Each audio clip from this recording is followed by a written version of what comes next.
আসসালামু আলাইকুম এভরিওয়ান। তো আশা করি সবাই ভালো আছেন। আমি আপনাদের দোয়ায় অনেক ভালো আছি। তো আজকের টপিক হচ্ছে, যেহেতু সামনে কোরবানি ঈদের আর বেশি দিন বাকি নেই।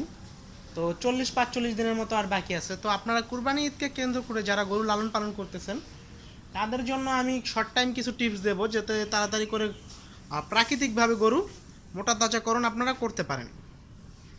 তো সেক্ষেত্রে করণীয় কি? তো ফার্স্ট অফ অল আপনারা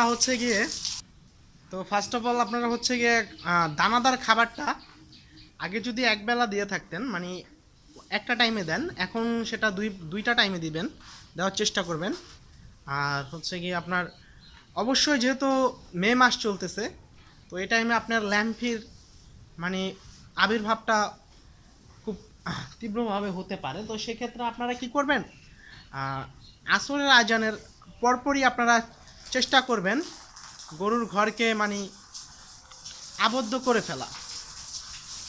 আপনার মশার কয়েল যদি ইউজ করেন, সেক্ষেত্রে কয়েল ইউজ করতে পারেন। যদি আপনারা ধোঁয়া দিয়ে থাকেন, সেটাও করতে পারেন।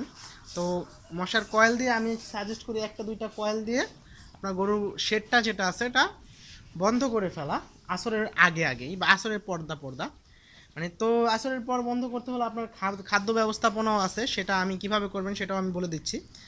তো অবশ্যই আপনাদের যদি ষাঁড় গরু মোটা তাজাকরণ প্রজেক্ট থাকে কোরবানিকে কেন্দ্র করে, সেক্ষেত্রে এমন একটা টাইম এখন অবশ্যই আপনারা জিঙ্ক খাওয়াইতে পারেন। আপনারা জিঙ্ক খাওয়ান, আর 7 দিন জিঙ্ক খাওয়ান। আর এই মাসে 7 দিন খাওয়ান জিঙ্ক, যারা জিঙ্ক না খাওয়াইছেন। আর যারা খাওয়াইছেন তো খাওয়াইছেনই, তারা কি করবেন, আমরা যেই নিয়মে মানে গরুকে মোটা তাজা করে থাকি, সকালবেলা আপনার 7টা বাজে আমরা গরুকে একবেলা দানাদার খাবার দিয়ে আপনার ঘাস দিয়ে দেই পর্যাপ্ত পরিমাণে। সেটা ওরা 7টা থেকে 8টা 9টা পর্যন্ত খাইতে থাকে, পেট ভরে যতক্ষণ পর্যন্ত ওরা খাইতে চায়। ষাঁড় গরু যতটুকু ওর প্রয়োজন ওরা খেয়ে নেবে। খাওয়ার পরে গরুগুলো দেখবেন ঘুমাইতেছে, 1টা পর্যন্ত গরুগুলো ঘুমাইবে। ঘুমানোর পরে আপনারা কি করবেন, 1টা বাজে আবার ঘাস দিবেন। তো সেটা খেয়ে দিয়ে আপনারা দেখবেন আর ওরা আবারও শুয়ে পড়ছে। তো সেক্ষেত্রে 3টা বাজে আপনারা কি করবেন, দানাদার খাবার দিয়ে দেবেন আরেকবার। তো আমরা 2 বেলা দানাদার খাবার দিয়ে থাকি, আরেকবার দানাদার খাবার দিয়ে দেবেন। তো দেওয়ার পরে আপনারা হচ্ছে গিয়ে কিছুক্ষণ পরে কাঁচা ঘাস, 4টা পর্যন্ত খাইলো, 4টা বাজে ভরপুর কাঁচা ঘাস দিয়ে ঘরটা শেডটা মানে আপনারা আবদ্ধ করে দেবেন, আটকায় দেবেন, যাতে কোনো মশা মাছি না ঢুকতে পারে। এই যে এরকম নেট দেওয়া থাকবে, নেটগুলো নামাই দেবেন। আমাদের নেটগুলো উঠানো থাকে, নামাই দিই আমরা আসরের সময়। তো ঘাস ঠাস দিয়ে আমরা বেঁধে ফেলি। তো সেক্ষেত্রে কী হবে, আপনার গরুকে মশায় কামড়াইতে পারবে না। মশার যত আবির্ভাব কম থাকবে, সেক্ষেত্রে আপনাদের গরুটা যা খাবে সেটা পূর্ণাঙ্গভাবে শরীরে কাজ করবে। তো আপনারা অনেকে আপনাদের মনে কোশ্চেন থাকতে পারে যে ষাঁড় গরুকে আমরা কি পরিমাণে দানাদার খাবার খাওয়াই। তো আমরা একটা 100 কেজি বডি ওয়েটের জন্য আমরা 3 কেজি দানাদার খাবার ব্যবহার করি। মানে এখন বর্তমানে ষাঁড় গরুর ক্ষেত্রে 3 কেজি দানাদার খাবার ব্যবহার করে থাকি, এবং কাঁচা ঘাস পর্যাপ্ত পরিমাণে।